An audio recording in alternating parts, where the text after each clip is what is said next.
Hi hello welcome back to my channel. ಎಲ್ಲರೂ ಹೇಗಿದ್ದೀರಾ? I hope ನೀವೆಲ್ಲರೂ ಚೆನ್ನಾಗಿದ್ದೀರಾ ಅಂತೇಳಿ ಅನ್ಕೋತೀನಿ. ನಾನು ತುಂಬಾ ಚೆನ್ನಾಗಿದ್ದೀನಿ. ಸೊ ಇದು ಸ್ಯಾಟರ್ಡೇ ಸ್ವಲ್ಪ ಲೇಟ್ ಆಯಿತು. ಲೇಟ್ ಆಗೋದಂದರೆ ಬೆಳಿಗ್ಗೆನೇ ಹೋಗಬೇಕು ಅಂದ್ಕೊಂಡಿದ್ದೆ. ನನಗಲ್ಲ, ನನ್ನ ತಂಗಿಗೂ ಆಮೇಲೆ ನಮ್ಮ ಅಮ್ಮನಿಗೆ ಬ್ಲೌಸ್ ಎಲ್ಲ ಸ್ಟಿಚ್ ಮಾಡೋದಿತ್ತು. ಆಮೇಲೆ ನನ್ನ ತಂಗಿಗೆ ಬಟ್ಟೆ ತಗೊಳ್ಳೋದಿತ್ತು. ಸೊ ಅದಕ್ಕೋಸ್ಕರ ಇವಾಗ ನಾವು 3 ಜನ ಹೋಗ್ತಾ ಇದ್ದೀವಿ ಇಲ್ಲಿ.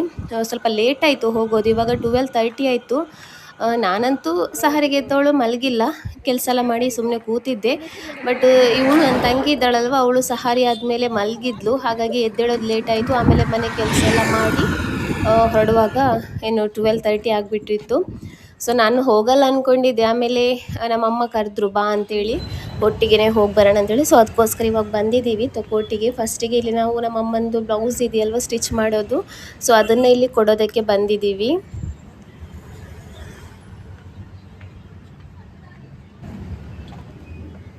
ಸೊ ನಾವೆಲ್ಲರೂ ನಮ್ಮ ಮನೇಲಿ ಎಲ್ಲರೂ ಬ್ಲೌಸ್ ಆಮೇಲೆ ಡ್ರೆಸ್ ಎಲ್ಲ ಇದೆಯಲ್ವ ಎಲ್ಲನೂ ಇಲ್ಲಿಂದನೇ ಸ್ಟಿಚ್ ಮಾಡಿಸೋದು. ಇಲ್ಲಿ ಏನು ಸ್ಟಿಚಿಂಗ್ ಚೆನ್ನಾಗಿದೆ, ತುಂಬಾ ಚೆನ್ನಾಗಿ ಸ್ಟಿಚ್ ಮಾಡ್ತಾರೆ.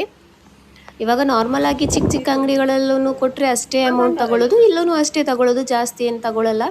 ಆದ್ರೂ ಏನು ಸ್ಟಿಚಿಂಗ್ ಎಲ್ಲ ಚೆನ್ನಾಗಿದೆ, ಚೆನ್ನಾಗಿ ಸ್ಟಿಚ್ ಮಾಡಿ ಕೊಡ್ತಾರೆ. ಬ್ಲೌಸ್ ಎಲ್ಲ ನಾವು ಹೇಳಿದ ಥರನೇ ಮಾಡಿ ಕೊಡ್ತಾರೆ. ಸೊ ಅದಕ್ಕೋಸ್ಕರ ಏನು ಇಲ್ಲಿಗೆ ಬಂದಿದ್ದೀವಿ. ಸೊ ಇವಾಗ ಬ್ಲೌಸ್ ಎಲ್ಲ ಸ್ಟಿಚಿಗೆ ಕೊಟ್ಟಾಯಿತು. ಇವಾಗ ಸಾಗರ್ಗೆ ಹೋಗೋಣ ಅಂತೇಳಿ. ನನ್ನ ತಂಗಿಗೆ ಇಷ್ಟ ಇಲ್ಲ ಸಾಗರಲ್ಲಿ ತಗೊಳ್ಳೋದು. ಅವಳಿಗೆ ಏನು ಇವಾಗ ಕ್ಲಾಸಿಕ್ ಕರ್ವ್ಸ್ ಓಪನ್ ಆಗಿದೆಯಲ್ವ, ಅಲ್ಲಿ ಹೋಗಿ ನೋಡಬೇಕು ಅಂತೇಳಿ. ಬಟ್ ನಮ್ಮಮ್ಮನಿಗೆ ನೈಟಿ ಆಮೇಲೆ ನೈಟಿಗೆ ಹಾಕೋ ಶಾಲ್ ಎಲ್ಲ ಬರುತ್ತಲ್ವ, ಈ ಥರದ್ದೆಲ್ಲ ಬೇಕಾಗಿತ್ತು. ಸೊ ಅದಕ್ಕೋಸ್ಕರ ಸಾಗರಿಗೆ ಬಂದಿದ್ದೀವಿ. ಆಮೇಲೆ ನನ್ನ ತಂಗಿನೂ ನೋಡಿದ್ಲಿ ಇಲ್ಲಿ ಬಟ್ಟೆ ಚೆನ್ನಾಗಿ ಸಿಗುತ್ತೆ ಅಂತೇಳಿ. ಬಟ್ ನನಗಂತೂ ತುಂಬ ಇಷ್ಟ ಆಗಿಬಿಟ್ಟಿತ್ತು. ಎಲ್ಲ ಬಟ್ಟೆಗಳೂ ಚೆನ್ನಾಗೇ ಇತ್ತು. ಬಟ್ ಅವಳಿಗೆ ಮಾತ್ರ ಅಲ್ಲಿಂದನೇ ನೋಡಬೇಕು ಅಂತ ಹೇಳಿದ್ದು. ಸೊ ಅದಕ್ಕೋಸ್ಕರ ಅಲ್ಲೇ ಹೋಗೋಣ. ನಾನು ಫಸ್ಟಿಗೆ ಹೇಳಿದ್ದೆ ಅವಳಿಗೆ, ಏನು ಆ ಥರ ಏನು ಇಷ್ಟ ಆಗೋ ಥರ ಏನು ಬಟ್ಟೆಗಳಿಲ್ಲ, ನನಗೆ ನೋಡಿದ ತಕ್ಷಣ ಇಷ್ಟ ಆಗುವಂತಹ ಬಟ್ಟೆಗಳೇನಿಲ್ಲ. ಇರೋದಾದ್ರೂ ಅಷ್ಟೇ ಪ್ರೈಸಸ್ ಇದೆ, 15,000 16,000 ಈ ಥರ ಎಲ್ಲ ಇದೆ. ಸೊ ಅಷ್ಟು ಅಫೋರ್ಡ್ ಮಾಡೋಕ್ಕಾಗಲ್ಲ ನಮಗೆ. ಏನು ಅದಕ್ಕೋಸ್ಕರ ಅಲ್ಲಿಂದ ಬೇಡ ಅಂತ ಹೇಳಿದ್ದೆ. ಅವಳಿಗೆ ಮಾತ್ರ ಅಲ್ಲಿಂದನೇ ನೋಡಬೇಕು ಅಂತ ಹೇಳಿದ್ಲ. ಸೊ ಅಲ್ಲಿಗೆ ಹೋಗೋಣ ಅಂತೇಳಿ ಅಂದ್ಕೊಂಡ್ವಿ.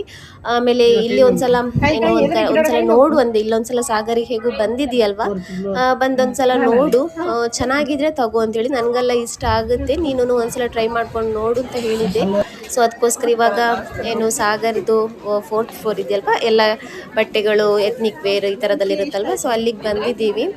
ಮಕ್ಕಳೆಲ್ಲ ಇಲ್ಲೆಲ್ಲ ಕೂತ್ಕೊಂಡು ನೆಲದಲ್ಲೆಲ್ಲ ಕೂತ್ಕೊಂಡು ಮೊಬೈಲ್ ನೋಡ್ತಾ ಇದ್ದಾರೆ. ಯಾಕೆಂದರೆ ನಿನ್ನೆ ಸ್ಯಾಟರ್ಡೆ ಅಲ್ವಾ, ಇವತ್ತು ಸಂಡೇನೂ ಫುಲ್ಲು ರಶ್ ಇರ್ಬೋದು. ಯಾಕೆಂದರೆ ಇವಾಗೆಲ್ಲ ಮಕ್ಕಳಿಗೆ ಸ್ಕೂಲಲ್ಲಿ ಎಕ್ಸಾಮ್ ಅಲ್ವಾ, ಹಾಗಾಗಿ ಸ್ಯಾಟರ್ಡೆ ಸಂಡೇ ಈ ಟೈಮಲ್ಲೇ ಜಾಸ್ತಿಯಾಗಿ ರಶ್ ಇರೋದು.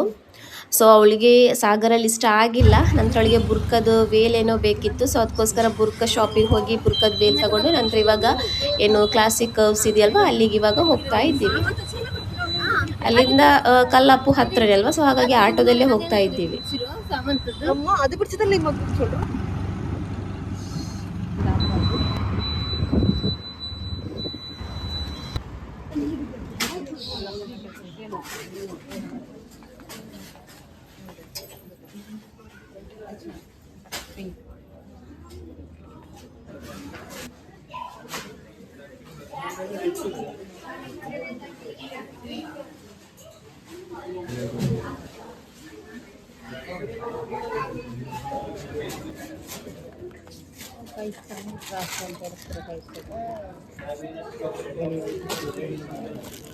ಸೊ ಇವಾಗ ಇಲ್ಲಿಗೆ ಬಂದಿದ್ದೀವಿ, ಕ್ಲಾಸಿಕ್ ಹೌಸ್ ಇದೆಯಲ್ವ ಅಲ್ಲಿಗೆ ಬಂದಿದ್ದೀವಿ. ನನಗಂತೂ ಸುಸ್ತಾಗ್ತಾ ಇತ್ತು. ಅದಕ್ಕೋಸ್ಕರ ನಾನು ನಮ್ಮಮ್ಮ ಒಂದು ಕಡೆ ಸೀಟ್ ಸಿಕ್ಕಿತ್ತು, ಅಲ್ಲಿ ಕೂತ್ಕೊಂಡಿದ್ದೀವಿ. ಅವಳನ್ನು ಹೇಳ್ತಿದ್ದೀವಿ, ನಿಮಗೆ ಯಾವ ಥರದ್ದು ಬೇಕು ಆ ಥರದ್ದು ನೋಡಿ ಸೆಲೆಕ್ಟ್ ಮಾಡು ಅಂತೇಳಿ. ಅಲ್ಲೊಂದು ಮಗು ಇತ್ತು, ಯಾವ ಥರ ಆಟ ಆಡ್ತಾ ಇದೆ ನೋಡಿ, ತುಂಬಾ ಕ್ಯೂಟಿ ಆಗಿಬಿಟ್ಟಿತ್ತು. ಅಂದರೆ ನಾಟಿ ಇರುತ್ತಲ್ವ ಮಕ್ಕಳು, ಆ ಥರ ತುಂಬಾ ಏನು ಆಟ ಆಡೋದು, ಆಮೇಲೆ ಹೊಡೆಯೋದು, ಬೇರೆ ಮಕ್ಕಳಿಗೆಲ್ಲ ಹೊಡಿತಾ ಇತ್ತು, ಅಷ್ಟೊಂದು ಜೋರಾಗಿತ್ತು. ಸೊ ಆ ಮಗುದು ಅಮ್ಮ ಬಟ್ಟೆ ಪರ್ಚೇಸ್ ಮಾಡುವಾಗ ಈ ಮಗು ಇಲ್ಲಿ ಆಟ ಆಡ್ತಾ ಇತ್ತು. ನಂತರ ಏನು ಅವಳು ಅಲ್ಲಿ ಒಂದು ಪರ್ಚೇಸ್ ಮಾಡಿದ್ಲು. ನಂತರ ನಾವು ಇಲ್ಲಿ ಏನು ಹೊರಗಡೆ ನಾನು ಬಂದುಬಿಟ್ಟೆ. ಆಮೇಲೆ ನಮ್ಮ ಅಮ್ಮನಿಗೆ ಸ್ವಲ್ಪ ಮಂಗಳೂರಿಗೆ ಹೋಗೋದಿತ್ತು. ನಮ್ಮ ಅಮ್ಮನೂ ಆಮೇಲೆ ತಂಗಿ ಮಂಗಳೂರಿಗೆ ಹೋದ್ರು. ನಾನು ಅಲ್ಲಿಂದ ಸೀದಾ ಬಂದಿದ್ದು ರೆಡಿ ಮಾಡಬೇಕಲ್ವಾ, ಅದಕ್ಕೋಸ್ಕರ ಮನೆಗೆ ಬಂದು ಫಸ್ಟ್ ಇವಾಗ ನಮಾಜ್ ಮಾಡ್ಕೊತಾ ಇದ್ದೀನಿ. ನಂತರ ಏನು ಕೆಲಸ ಇದೆ ಅದನ್ನು ಮಾಡೋಣ ಅಂತೇಳಿ.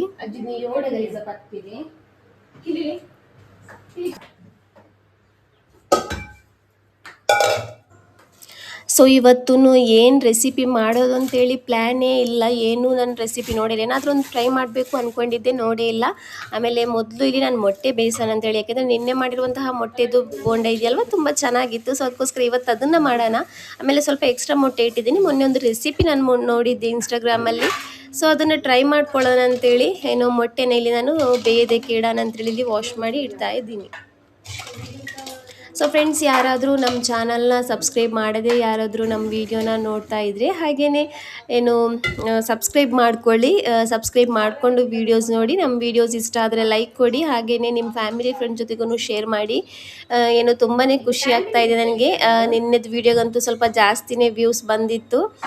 ನಮಗೆ ಅದು ನೋಡೋರಿಗೆ ಕಮ್ಮಿ ಆಗಿರ್ಬೋದು, ಬಟ್ ನನಗದು ತುಂಬ ಜಾಸ್ತಿನೇ. ಯಾಕೆಂದರೆ ನಮ್ಮದು ಸಬ್ಸ್ಕ್ರೈಬರ್ಸೇ ಅಷ್ಟಾಗಿಲ್ಲ. ವ್ಯೂಸ್ ಅಷ್ಟು ಬರುವಾಗ ಏನೋ ಒಂಥರ ಖುಷಿಯಾಗುತ್ತೆ, ತುಂಬಾ ಖುಷಿಯಾಗುತ್ತೆ. ಸೊ ಅದಕ್ಕೋಸ್ಕರ ಏನು ಎಲ್ರಿಗೂ ತುಂಬಾ ಥ್ಯಾಂಕ್ಸ್ ಹೇಳ್ತಾ ಇದ್ದೀನಿ. ಇದೇ ಥರ ನನಗೆ ಸಪೋರ್ಟ್ ಮಾಡ್ತಾ ಇರಿ. ಹಾಗೆಯೇ ಇವಾಗ ನಾನು ಫಸ್ಟಿಗೆ ಇಲ್ಲಿ ಏನು ಕರಿ ಮಾಡ್ಕೋತಾ ಇದ್ದೀನಿ. ಚಿಕನ್ ತಗೊಬಂದಿದ್ರು. ಸೊ ಅದನ್ನು ಇವಾಗ ನಾನು ಸಿಂಪಲಾಗಿ ಈಸಿಯಾಗಿ ಎಲ್ಲನೂ ಒಂದೇ ಮಿಕ್ಸಿ ಜಾರಿಗೆ ಹಾಕಿ ಏನು ಪೇಸ್ಟ್ ಮಾಡಿಕೊಂಡು ಮಾಡುವಂತಹ ಕರಿ. ಸೊ ಅದನ್ನು ಮಾಡೋಣ ಅಂತೇಳಿ ನಾನು ಮಾಡ್ತಾ ಇದ್ದೀನಿ. ಸೊ ಇವಾಗ ಅದೆಲ್ಲ ಮಾಡಿ ಕುಕ್ಕರಲ್ಲಿ ಇಟ್ಟಿದ್ದೀನಿ. ಹಾಗೆಯೇ ಇಲ್ಲಿ ಮೊಟ್ಟೆನೂ ಬೆಂದಿದೆ.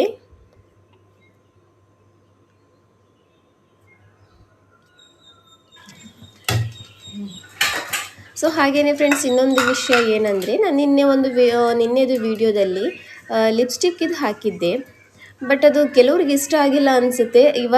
ಇವಾಗಿನ ಕಾಲದಲ್ಲಿ ಯಾರೂ ಲಿಪ್ಸ್ಟಿಕ್ ಹಾಕೋದೇ ಇರೋರು ಯಾರೂ ಇಲ್ಲ. ನಾನು ರಂಜಾನಲ್ಲಿ ತೆಗ್ದಿರೋದು ಮಾತ್ರ, ರಂಜಾನಲ್ಲಿ ಹಾಕೋದಕ್ಕೆ ತೆಗ್ದಿರೋದಲ್ಲ. ಇದು ಬರುತ್ತಲ್ವ, ಅಂದರೆ ನಂದು ಲಿಪ್ಸ್ಟಿಕ್ ಖಾಲಿ ಆಗಿಬಿಟ್ಟಿತ್ತು. ಸೊ ಅದಕ್ಕೋಸ್ಕರ ಇವಾಗ ತಗೊಂಡಿರೋದು ಅಷ್ಟೇ. ಅದು ಬಿಟ್ಟು ನಾನು ರಂಜಾನಲ್ಲಿ ಹಾಕೋದಕ್ಕೆ ತಗೊಂಡಿರೋದಲ್ಲ. ಅದಲ್ಲದೆ ಇವಾಗ ಲಿಪ್ಸ್ಟಿಕ್ ಹಾಕದೇ ಇರೋರು ಯಾರೂ ಇಲ್ಲ ಅಂತಲೇ ನಾನು ಹೇಳ್ತೀನಿ. ಮೊದಲಂದರೆ ತುಂಬಾ ಏನು ಒಂಥರ ಮಾಡ್ತಾಯಿದ್ರು, ಲಿಪ್ಸ್ಟಿಕ್ ಹಾಕ್ತಾ ಇದ್ದಾಳೆ ಇವಳು ಲಿಪ್ಸ್ಟಿಕ್ ಹಾಕ್ತಾ ಇದ್ದಾಳೆ ಅಂತೇಳಿ. ಬಟ್ ಇವಾಗ ಏನು ತುಂಬ ಮಾಮೂಲಿ ಅಂತಲೇ ಹೇಳ್ಬೋದು. ಲಿಪ್ಸ್ಟಿಕ್ ಹಾಕದೇ ಇರೋರು ಯಾರೂ ಇಲ್ಲ ಅಂತಲೇ ಹೇಳ್ಬೋದು. ಯಾರಾದರೂ ಲಿಪ್ಸ್ಟಿಕ್ ಹಾಕದೇ ಇರೋರು ಇದ್ದರೆ ಪ್ಲೀಸ್ ಒಂದು ಕಮೆಂಟಲ್ಲಿ ನನಗೆ ತಿಳಿಸಿ. ಆವಾಗ ನನಗೂ ಗೊತ್ತಾಗುತ್ತೆ, ಲಿಪ್ಸ್ಟಿಕ್ ಹಾಕದೇ ಇರೋರು ಇದ್ದಾರೆ ಇನ್ನು ಅಂತೇಳಿ. ಯಾಕೋ ನಾನು ಲಿಪ್ಸ್ಟಿಕ್ ಹಾಕೋದು ಏನೋ ಒಂಥರ ನನಗೆ ಒಬ್ಬರು ಹೇಳಿದರು. ಸೊ ಅದಕ್ಕೋಸ್ಕರ ನನಗೆ ಹೇಳ್ತಾ ಇರೋದು. ನನ್ನ ಪ್ರಕಾರ ಯಾರೂ ಲಿಪ್ಸ್ಟಿಕ್ ಹಾಕದೇ ಇರೋರು ಇರಲಿಕ್ಕಿಲ್ಲ ಅಂತೇಳಿ ನಾನು ಅನ್ಕೋತೀನಿ. ಸೊ ಹಾಗೆಯೇ ಇವತ್ತು ಇನ್ಸ್ಟಾಗ್ರಾಮಲ್ಲಿ ಒಂದು ರೆಸಿಪಿನ ನೋಡಿದ್ದೆ. ಸೊ ಅದನ್ನು ಟ್ರೈ ಮಾಡ್ಕೊಳ್ಳೋಣ ಅಂತೇಳಿ. ನಂದು ರೆಸಿಪಿ ಎಲ್ಲ ಇದು ಇನ್ಸ್ಟಾಗ್ರಾಮಲ್ಲಿ ನೋಡಿರೋದು. ಯಾವ ಥರ ಬರುತ್ತೆ, ಯಾವ ಥರ ಟೇಸ್ಟ್ ಇರುತ್ತೆ ಅಂತಲೂ ಗೊತ್ತಿಲ್ಲ. ಸೊ ಅದಕ್ಕೋಸ್ಕರ ಇಲ್ಲಿ ನಾನು ಇವತ್ತು ಟ್ರೈ ಮಾಡ್ಕೋತಾ ಇದ್ದೀನಿ. ಒಂದು 4 ಮೊಟ್ಟೆಲಿ ಮಾಡ್ಕೋತಾ ಇದ್ದೀನಿ, ಯಾವ ಥರ ಆಗುತ್ತೆ ನೋಡೋಣ ಅಂತೇಳಿ. ಸೊ ಇಲ್ಲಿ ಬಾಯ್ಲ್ ಮಾಡಿರುವಂತಹ ಮೊಟ್ಟೆ ಇದೆಯಲ್ವ, ಅದನ್ನು ನಾವು ಚೆನ್ನಾಗಿ ಗ್ರೇಟ್ ಮಾಡಿ ತಗೋಬೇಕು. ನಂತರ ಇದಕ್ಕೆ ಈರುಳ್ಳಿ, ಹಸಿರು ಮೆಣಸಿನ್ಕಾಯಿ, ಆಮೇಲೆ ಅರಿಶಿನ ಪುಡಿ, ಸ್ವಲ್ಪ ಖಾರದ ಪುಡಿ, ಸ್ವಲ್ಪ ಪೆಪ್ಪರ್ ಪೌಡರು, ಸ್ವಲ್ಪ ಗರಂ ಮಸಾಲ ಪುಡಿ, ಆಮೇಲೆ ಶುಂಠಿ ಬೆಳ್ಳುಳ್ಳಿ ಪೇಸ್ಟು, ಆಮೇಲೆ ಮ್ಯಾಗಿ ಮಸಾಲ ಇದೆಯಲ್ವ ಅದನ್ನು ಹಾಕೋಬೇಕು. ನಂತರ ಇದಕ್ಕೆ ಕಾರ್ನ್ಫ್ಲೋರ್. ನಾನು ಏನಂದರೆ ಸ್ವಲ್ಪ ಕಾರ್ನ್ಫ್ಲೋರ್ ಹಾಕಿ, ಕಾರ್ನ್ಫ್ಲೋರ್ ಹಾಕೋದಿದ್ರೂ ಆಗುತ್ತೆ ಅಂತೇಳಿ ನನಗೆ ಅನಿಸುತ್ತೆ. ಯಾಕೆಂದರೆ ನಾನು ಹಾಕಿರೋ ಕಾರ್ನ್ಫ್ಲೋರ್ ಸ್ವಲ್ಪ ಜಾಸ್ತಿ ಆಯಿತು. ಒಳಗಡೆಯಿಂದ ಏನಾಯಿತು ಅಂದರೆ ಸ್ವಲ್ಪ ಪುಡಿ ಪುಡಿ ಥರ ಸಿಕ್ತು ತಿನ್ನುವಾಗ. ಬಟ್ ಟೇಸ್ಟ್ ವೈಸ್ ಚೆನ್ನಾಗಿತ್ತು. ಸೊ ನಂತರ ಕೊತ್ತಂಬರಿ ಸೊಪ್ಪು ಇಲ್ಲಿ ನನಗೆ ಹಾಕೋದಕ್ಕೆ ಮರ್ತೋಯ್ತು. ಯಾಕೆಂದರೆ ನಮ್ಮದು ಓನ್ ರೆಸಿಪಿ ಆದರೆ ನಮಗೆ ಗೊತ್ತಿರುತ್ತೆ ಏನೇನು ಹಾಕೋಬೇಕು ಅಂತೇಳಿ. ಬಟ್ ಇದು ಇನ್ಸ್ಟಾಗ್ರಾಮಲ್ಲಿ ನೋಡಿರೋದು, ಒಂದು ಸಲ ನೋಡಿರೋದು ರೀಲ್ಸಲ್ಲಿ ಬರುವಾಗ. ಆಮೇಲೆ ಸೇವೇನು ಮಾಡಿರೋದು ನನ್ನ ಮೈಂಡಲ್ಲಿ ಇತ್ತು. ಸೊ ಅದಕ್ಕೋಸ್ಕರ ಮಾಡೋಣ ಅಂತೇಳಿ. ನಂತರ ಇವಾಗ ಇದಕ್ಕೆ ನಾನು ಕೊತ್ತಂಬರಿ ಸೊಪ್ಪನ್ನು ಆ್ಯಡ್ ಮಾಡಿ ಈ ಥರ ಉಂಡೆ ಮಾಡಿ ಇಡ್ತಾ ಇದ್ದೀನಿ. ನೀವು ಈ ಥರ ಮಾಡೋದಾದರೆ ಇದಕ್ಕೆ ಕಾರ್ನ್ಫ್ಲೋರ್ ಹಾಕದೇ ಇದ್ರೂ ಆಗ್ಬೋದು ಅಂತೇಳಿ ನನಗನ್ಸುತ್ತೆ. ಆವಾಗ ಚೆನ್ನಾಗಾಗ್ಬೋದು ಅಂತೇಳಿ. ಚೆನ್ನಾಗಾಗಿತ್ತು, ಬಟ್ ಒಳಗಡೆ ಸ್ವಲ್ಪ ಪುಡಿ ಪುಡಿ ಥರ ಸಿಕ್ತು. ನಂತರ ಇದನ್ನು ಮೈದಾ ಸ್ಲರಿ ಇದೆಯಲ್ವ, ಅದರಲ್ಲಿ ಡಿಪ್ ಮಾಡಿ ನಂತರ ಇದನ್ನು ನಾನಿಲ್ಲಿ ಬ್ರೆಡ್ ಕ್ರಮ್ಸಲ್ಲಿ ಕೋಟ್ ಮಾಡ್ಕೋತಾ ಇದ್ದೀನಿ. ಬ್ರೆಡ್ ಕ್ರಮ್ಸಿಗೆ ಇಲ್ಲಿ ನಾನು ಸ್ವಲ್ಪ ರೆಡ್ ಫುಡ್ ಕಲರ್ ಬರುತ್ತಲ್ವ, ಅದನ್ನು ಹಾಕ್ಕೊಂಡಿದ್ದೀನಿ. ಯಾಕೆಂದರೆ ಫ್ರೈ ಮಾಡ್ಕೊಳ್ಳುವಾಗ ತುಂಬ ರೆಡ್ಡಾಗಿ ಕಾಣಿಸುತ್ತೆ, ತುಂಬ ಚೆನ್ನಾಗಿ ಕಾಣಿಸುತ್ತೆ ಅಂತೇಳಿ ಇಲ್ಲಿ ಹಾಕ್ಕೊಂಡಿದ್ದೀನಿ. ಅಂದರೆ ನಾನು ಈ ರೆಸಿಪಿಲಿ ನೋಡಿರೋದಲ್ಲ ಬ್ರೆಡ್ ಕ್ರಮ್ಸಿಗೆ ಕಲರ್ ಹಾಕೋದು, ನಾನು ಬೇರೆ ಒಂದು ರೆಸಿಪಿಲಿ ನೋಡಿದ್ದೆ. ಸೊ ಅದಕ್ಕೋಸ್ಕರ ಇದಕ್ಕೆ ನಾನು ಟ್ರೈ ಮಾಡ್ಕೊಂಡಿರೋದು. ಸೊ ಇವಾಗ ಇದೆಲ್ಲ ರೆಡಿಯಾಗಿದೆ. ಚೀಸ್ ಬಾಲ್ ಥರ ಕಾಣಿಸ್ತಾ ಇದೆ ರೌಂಡಾಗಿ. ಸೊ ಹಾಗೆ ಇವತ್ತು ಮೊಟ್ಟೆದು ಬೋಂಡ ಇದೆಯಲ್ವ, ಅದನ್ನು ಮಾಡೋದಕ್ಕೆ ಎಲ್ಲ ರೆಡಿ ಮಾಡಿ ಇಟ್ಟಿದ್ದೀನಿ. ಸೊ ಹಾಗೆಯೇ ಬೆಳಿಗ್ಗೆ ನಾನು ಉದ್ದಿನ ಬೇಳೆ ಇದೆಯಲ್ವ, ಅದನ್ನು ನೆನೆಯೋದಕ್ಕೆ ಹಾಕಿದ್ದೆ. ಇವತ್ತು ಉದ್ದಿನ ವಡೆ ಮಾಡೋಣ ಅಂತೇಳಿ. ಸೊ ಇವತ್ತು ಎಲ್ಲನೂ ಪೋಪಟ್ಟಾಗಿದೆ ಅಂತಲೇ ಹೇಳ್ಬೋದು. ಎಲ್ಲನೂ ಪೋಪಟ್ಟಾಗಿದೆ. ಯಾಕೆಂದರೆ ಉದ್ದಿನ ವಡೆ ಇದೆಯಲ್ವ, ಅದಕ್ಕೂ ಸ್ವಲ್ಪ ಉಪ್ಪು ಜಾಸ್ತಿ ಆಗಿಬಿಟ್ಟಿತ್ತು. ಹಾಗೆಯೇ ಮೊಟ್ಟೆದು ನನ್ನ ಬೋಂಡಲ್ಲ ಇದಿದೆಯಲ್ವ, ಈ ಬಾಲ್ಸ್ ಥರ ಮಾಡಿರೋದು. ಇದಕ್ಕೂ ಒಂದು ಸ್ವಲ್ಪ ಉಪ್ಪು ಜಾಸ್ತಿ ಆಗಿಬಿಟ್ಟಿತ್ತು. ಇವತ್ತಿನ ದಿವಸ ಎಲ್ಲನೂ ಉಪ್ಪು ಜಾಸ್ತಿ ಆಗಿಬಿಟ್ಟಿತ್ತು. ಸೊ ಹಾಗಾಗಿ ನಾನು ಫಸ್ಟಿಗೆ ಹೋಗಿ ಏನು ಮಾಡಿದೆ ಅಂದರೆ ಇಫ್ತಾರ್ ಆದ ತಕ್ಷಣ ಕರಿ ನೋಡಿಬಿಟ್ಟೆ ಯಾವ ಥರ ಉಪ್ಪು ಆಗಿದೆಯೋ ಇಲ್ವ ಅಂತೇಳಿ. ಅಲ್ಹಮ್ದುಲಿಲ್ಲ ಕರಿ ಅಂತೂ ಉಪ್ಪು ಆಗಿಲ್ಲ. ಬಾಕಿ ಎಲ್ಲ ಸ್ವಲ್ಪ ಉಪ್ಪು ಒಂದು ಸ್ವಲ್ಪ ಜಾಸ್ತಿ ಅಲ್ಲ, ಸ್ವಲ್ಪ ಉಪ್ಪು ಜಾಸ್ತಿನೇ ಆಗಿಬಿಟ್ಟಿತ್ತು. ನಂದು ಜಾಸ್ತಿಯಾಗಿ ಉಪ್ಪೆಲ್ಲ ಜಾಸ್ತಿ ಆಗಲ್ಲ, ಉಪವಾಸ ಹಿಡಿದ್ರು ನಾನೊಂದು ಮೆಜರ್ಮೆಂಟಲ್ಲಿ ಹಾಕೋತೀನಿ. ಸೊ ಹಾಗಾಗಿ ನನಗೇನು ಕರೆಕ್ಟಾಗಿರುತ್ತೆ ಉಪ್ಪು. ಬಟ್ ನಿನ್ನೆ ಏನೋ ಗೊತ್ತಿಲ್ಲ ಎಲ್ಲದಕ್ಕೂ ಉಪ್ಪು ಜಾಸ್ತಿ ಆಗಿಬಿಟ್ಟಿತ್ತು. ಸೊ ಇವಾಗ ಇದನ್ನು ನಾನು ಬಿಸಿಯಾಗಿರೋ ಎಣ್ಣೆಲಿ ಹಾಕಿ ಚೆನ್ನಾಗಿ ಫ್ರೈ ಮಾಡ್ಕೋತಾ ಇದ್ದೀನಿ. ಚೆನ್ನಾಗಿ ಕ್ರಿಸ್ಪಿಯಾಗಿ ಬಂದಿತ್ತು ಫ್ರೆಂಡ್ಸ್.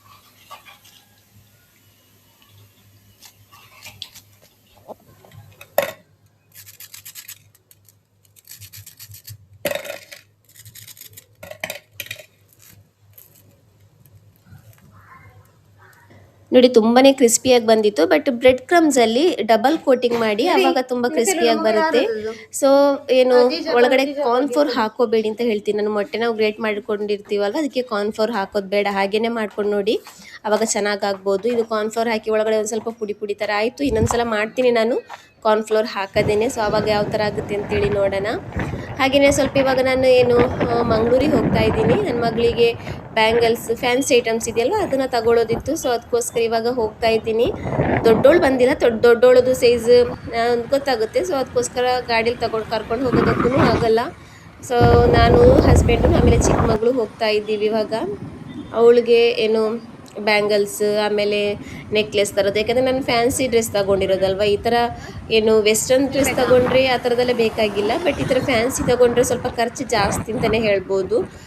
ಏನು ಬ್ಯಾಂಗಲ್ಸ್ ಬೇಕು, ಅದಕ್ಕೆ ನೆಕ್ಲೆಸ್ ಬೇಕು, ಈ ಥರದ್ದೆಲ್ಲ ಬೇಕು. ಸೊ ಅದಕ್ಕೋಸ್ಕರ ಇವಾಗ ಹೋಗ್ತಾ ಇದ್ದೀವಿ.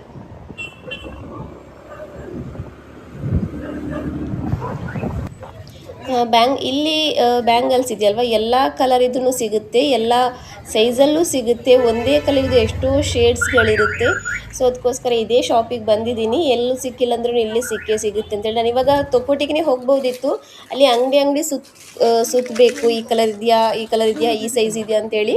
ಬಟ್ ಇಲ್ಲಿ ಆ ಥರದ್ದು ಟೆನ್ಷನ್ ಇಲ್ಲ. ಬಂದರೆ ಏನು ನಮಗೆ ಬೇಕಾಗಿರೋ ಸೈಜೂ ಸಿಗುತ್ತೆ, ನಮಗೆ ಬೇಕಾಗಿರೋ ಕಲರೂ ಸಿಗುತ್ತೆ. ಸೊ ಅದಕ್ಕೋಸ್ಕರ ಏನು ಇಲ್ಲಿಗೆ ಬಂದಿದ್ದೀನಿ. ಇವಾಗ ಸಿಕ್ಕೇ ಇದೆ ಕಲರ್. ಈ ಕಲರ್ ಅಲ್ಲ, ಇನ್ನೊಂದು ಕಲರ್ ಅವ್ರು ತೋರಿಸ್ತಾರೆ. ಸೇಮ್ ಟು ಸೇಮ್ ಮ್ಯಾಚಿಂಗ್ ಆಗಿದೆ ಕಲರ್ ನಾನು ತಗೊಂಡಿರೋ ಡ್ರೆಸ್ಸಿಗೆ ಅವಳದು. ಸೊ ಅದನ್ನು ತಗೊಂಡಿದ್ದೀನಿ ಇವಾಗ. ಸೊ ಫ್ರೆಂಡ್ಸ್, ಈ ವಿಡಿಯೋನ ನಾನು ಇಲ್ಲಿಗೆ ಎಂಡ್ ಮಾಡ್ತಾ ಇದ್ದೀನಿ. ನಮ್ಮ ವಿಡಿಯೋ ನಿಮಗೆ ಇಷ್ಟ ಆದರೆ ಪ್ಲೀಸ್ ನಮ್ಮ ಚಾನಲ್ನ ಸಬ್ಸ್ಕ್ರೈಬ್ ಮಾಡ್ಕೊಳ್ಳಿ. ಹಾಗೆಯೇ ಯಾರಾದರೂ ನಮ್ಮ ಚಾನಲ್ಗೆ ಹೊಸದಾಗಿ ವಿಸಿಟ್ ಮಾಡಿದರೆ, ಸಬ್ಸ್ಕ್ರೈಬ್ ಮಾಡದೆ ಯಾರಾದರೂ ನಮ್ಮ ವಿಡಿಯೋನ ನೋಡ್ತಾ ಇದ್ದರೆ ಪ್ಲೀಸ್ ಒಂದು ಸಬ್ಸ್ಕ್ರೈಬ್ ಮಾಡ್ಕೊಳ್ಳಿ. Thank you for watching.